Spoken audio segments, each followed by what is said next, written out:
I was just saying that it's a real pleasure to open this high-level forum on women's rights, which is part of human rights.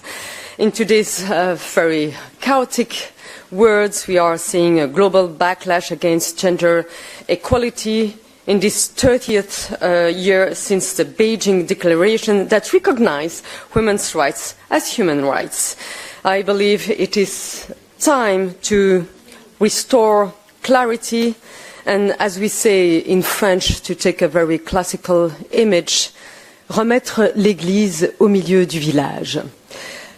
Questioning equality is questioning progress. Let's start with a positive note. The EU is one of the best places in the world to be a woman.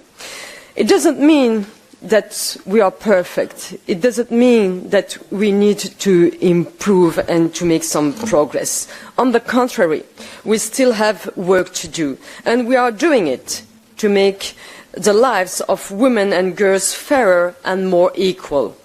That is why I'm so pleased to be with you today. Here at the European Economic and Social Committee, you are taking strong action and showing your commitment to gender equality. These two opinions and this high-level forum are clear proof of that, and I'm fully grateful for that. Dear friends, let's start with one issue which is really dear to me. It's violence against women. Violence against women is a poison in the bloodstream of our societies. It attacks the health of our societies, the basic human rights to physical and mental integrity and safety. In the EU, 1 in 3 women have experienced violence. This shows that women and girls are still not safe in Europe, and this is unacceptable. Today, in the EU, one of our headline priorities is driving up our competitiveness. Violence against women costs the EU €290 billion each year. €290 billion. So, if we want to be more competitive, why not start here? In the EU, we are 100% committed to ending violence against women. In recent years, we acceded the Istanbul Convention and adopted the first ever directive on combating violence against women. Since October 2023, the EU must follow the high standards of the Istanbul Convention in judicial cooperation, in criminal matters, asylum and non-refoulement, and in matters related to the institutions and public administration of the Union. The directive on combating violence against women and domestic violence puts into action a large part of the Istanbul Convention in the EU. The directive even goes beyond the Istanbul Convention to address gender-based cyber violence. The Commission will support Member States to implement this new legislation.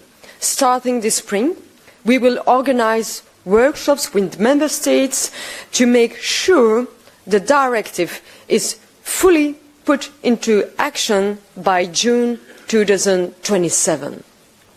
And the scope of this directive is not limited to crimes defined in the directive. The many measures on the protection and support of victims are there for all victims of any crime of violence against women or domestic violence. These new rights and measures ensure better protection and support for victims of intersectional discrimination, and especially women with disabilities. The directive ensures this group of victims is adequately protected and supported as well. This is a milestone year for gender equality. In addition to the 30th anniversary of the Beijing Declaration, There is the 69th session of the UN Commission on Status of Women, so-called the CSW 69 in New York. I'm pleased the European Economic and Social Committee will be there, and I would like to thank you for your rich opinion on CSW 69. Already next week, we will also launch our roadmap for women's rights, marking International Women's Day. It reinforces our commitment to empower women and girls across Europe and the world. I choose to present this roadmap in the first 100 days of my mandate to show my commitment and to highlight the urgency. This roadmap set out a long-term vision with key principles and policy goals. It will serve as our guiding compass on women's rights independent of the changing winds of politics. We need stability in this very important strategy and rights. It will also help ensure that our public policies are not gender blind, but rather promote gender mainstreaming.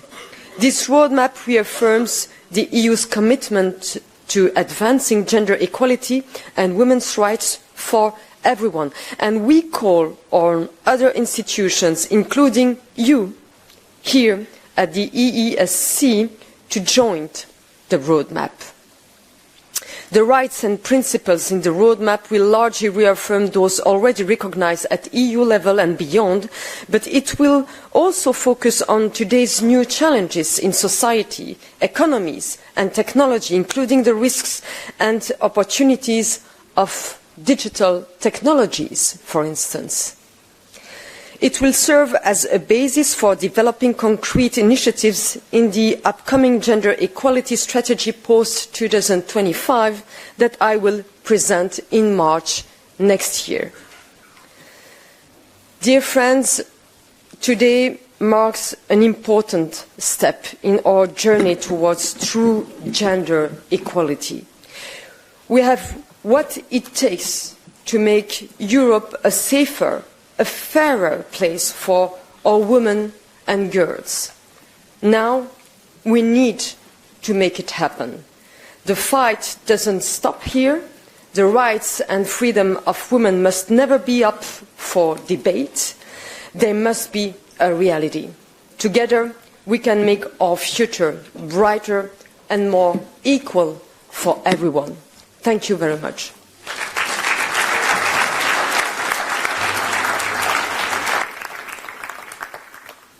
Thank you very much indeed, Commissioner.